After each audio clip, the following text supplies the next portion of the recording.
En 2011, la RDC était soumise à un scrutin.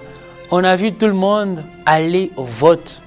On a voté pour le chef de l'État en exercice aujourd'hui. Mais le mot scrutin, que nous dévoile-t-il ce soir? Que nous dévoile-t-il en ce moment? Parce qu'il a une petite histoire bien emballante, bien alléchante. Messieurs et dames, bienvenue dans les grands verbes. Alors, pour parler de scrutin, nous devons encore remonter l'histoire, découvrir ce qui s'était déroulé à cette époque. Nous sommes par exemple de la grande Babylone antique, passant par la Grèce, vers la Rome antique. Les prêtres de toutes ces contrées antiques avaient une sorte de pratique de rendre culte à leur Dieu. C'est par exemple la Babylone qui était spécialisée en interprétation de mouvements du ciel, les signes des étoiles dans le ciel pour prédire l'avenir. À Rome, par exemple, c'était l'examen ou encore l'examination des entrailles des victimes animalières, les animaux qui seront sacrifiés à l'autel. On pouvait encore sonder la volonté de Dieu à travers l'interprétation de ces entrailles. Parce que pour eux, ce sont les dieux qui viennent en premier lieu sur tout ce qui est événement sur le plan social, militaire, politique, économique. Ces dieux avaient une forte influence dans leur société. Et les citoyens venaient après. C'est dans ces circonstances que notre petit mot scrutin a vu le jour. C'est pourquoi on a parlé par exemple en 380 sous le règne de Constantin Ier de scrutini par exemple, scrutium qui signifie examen ou encore sondage d'opinion. C'était lorsque par exemple le père supérieur d'une congrégation se mettait à sonder l'opinion des autres prêtres sur le comportement de celui qui officierait la messe. S'il avait une bonne conduite, il pouvait être éligible alors à l'office divin. On a parlé de scrutin. Mais oui, le mot jeté longtemps dans les oubliettes, dans les poubelles de l'histoire, il a été sorti de sa tombe en 1661 où il a signifié, cette fois-là, nous sommes dans la liturgie catholique, la cérémonie au cours de laquelle un catéchumène était interrogé sur sa foi. Après une année de catéchèse, ce jour correspondait souvent au mercredi saint. Donc le tout premier jour de la fête, premier jour avant la passion du Christ. Nous sommes purement dans la liturgie catholique. Mais le mot a véritablement désigné le fait de sonder l'opinion, d'examiner l'opinion publique sur une certaine décision qui se serait prise quelque part dans n'importe quel domaine, surtout dans le domaine religieux. Mais oui, il a pris le sens de vote, le sens d'élection avec la Révolution française.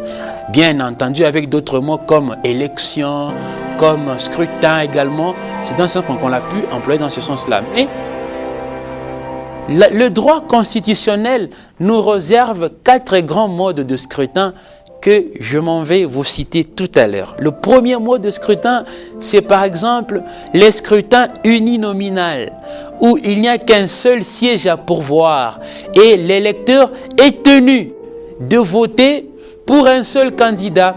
C'est par exemple la présidence du Sénat et la présidence de la République, il n'y a qu'un seul siège à pourvoir.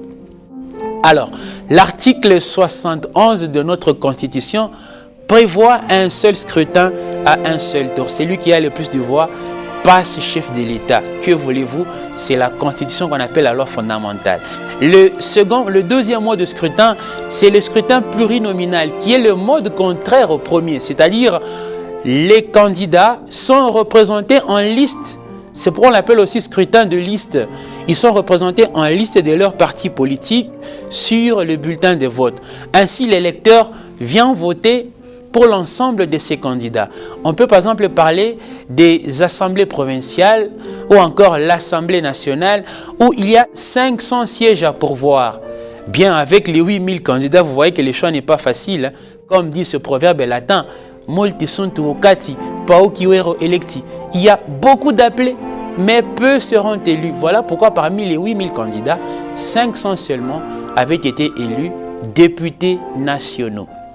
Alors, le troisième mode de scrutin, qui est le mode le plus simple d'ailleurs, c'est le scrutin majoritaire, qui se subdivise encore en deux modes, deux petits modes, scrutin majoritaire absolu ou encore scrutin majoritaire relatif. Alors, le cas de scrutin majoritaire absolu, c'est lorsque le candidat a la majorité des voix, donc 50% de voix plus une voix. Là, il est éligible, il passe directement. Mais si il n'y a pas de majorité absolue, alors on parle de ballotage.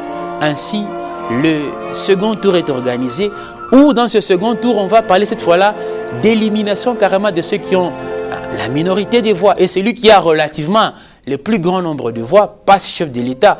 Qui de Kamere, qui de Tshisekedi, qui de Kabila va passer chef de l'État? Mais c'est Kabila qui avait le grand nombre de voix. Vous comprenez? Et le quatrième mode de scrutin, c'est le scrutin proportionnel, qui est l'opération contraire à la première.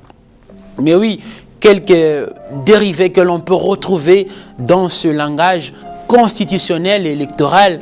On parlait par exemple de ouvrir le scrutin, qui veut dire ouvrir le bureau de vote. On peut commencer à élire, on peut commencer à voter, fermer le scrutin, donc fermer les urnes et les isoloirs, il n'y a plus rien à faire, l'heure est terminée, il faut alors passer à autre chose. Mais on parle de scrutin ouvert, un scrutin secret, le vote est secret.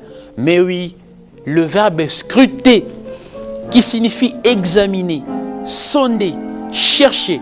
Ne cherchez pas à scruter mes intentions. On parle également d'un scrutateur. C'est comme un observateur. Les observateurs des Nations Unies lors des élections du 28 novembre en République démocratique du Congo en 2011.